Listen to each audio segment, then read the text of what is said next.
Well, more than 140 frontline NHS and care workers have died during this coronavirus pandemic amid concerns over a shortage of PPE on the front line. And joining me now is Dame Donna Kinnair. She's the Chief Executive and General Secretary of the Royal College of Nursing. Thank you very much indeed for being with us, Dame Donna.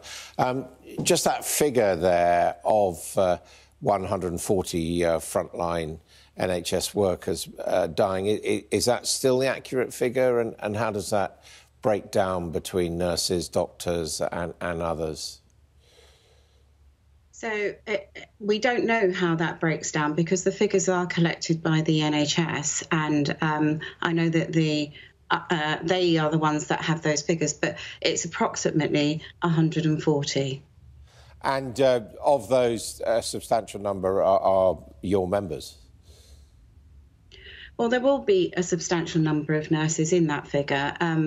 You know, every key worker, whether you're a bus driver, a nurse, a doctor, is somebody's relative, somebody's sister. So it's heartbreaking for all of us who are key workers to suffer any loss, really. So, yes, that number is significant to us. And do you believe that that death toll is down in part to the absence of proper PPE for frontline workers?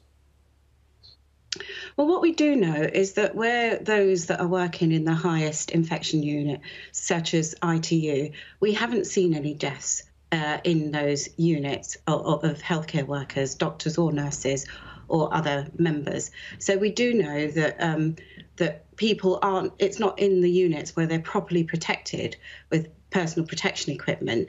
It is in other places that they are contracting the coronavirus. So that then leaves us to say that it's not those areas. So where they've got proper PPE, they're not getting infected, but elsewhere they possibly are. And what are the protocols for nurses and doctors? I mean, what you're basically talking about are people being admitted to hospital or in the wards but not being taken into the ICU. What are the protocols for PPE? So where people are nursing or looking after people with possible COVID-19, they actually are wearing aprons, gloves and masks. We do know that it's a higher standard of masks for those looking after patients where they're delivering air-generated procedures.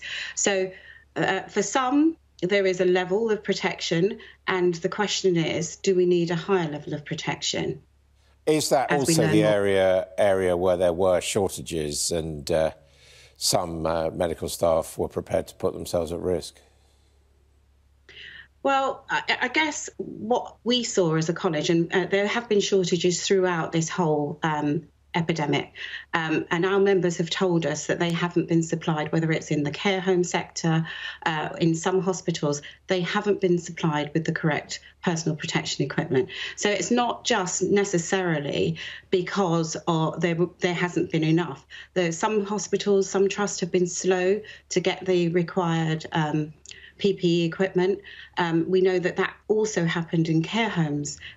Some of them didn't have the correct personal protective equipment, although many are trying harder now. So I think throughout the life of this epidemic, or pandemic as we've seen it so far, there have been various factors as to why people haven't got enough PPE, whether it's slow to order, whether it's lack of provision. Also, we know that the guidance from Public Health England was stepped up to make sure that those that were nursing people at the front door were also afforded a level of protection. That hadn't happened from the very beginning of this pandemic. Dame Donna, did you manage to see the Health Secretary just speaking on Sky News? Yes, I did. And what was your reaction to that? What did you think of what he had to say? Well, I think the takeaway message is that we've got to take a measured approach to coming out of lockdown. There are some issues around testing, tracing and tracking individuals. I think there is that whole issue about when we will have a vaccine available. And I'm glad to hear that we're in the top 10, you know, second or third. But even with the issue that he discussed about the app, we need that to be downloaded. And then that still has to be supported by testing and compliance to the instructions. So your guess is it's going to be a long road out of lockdown? I guess that's my guess, yes. OK, thank you very much indeed. Dame Donna Kinnair there, the CEO of the Royal College of Nursing.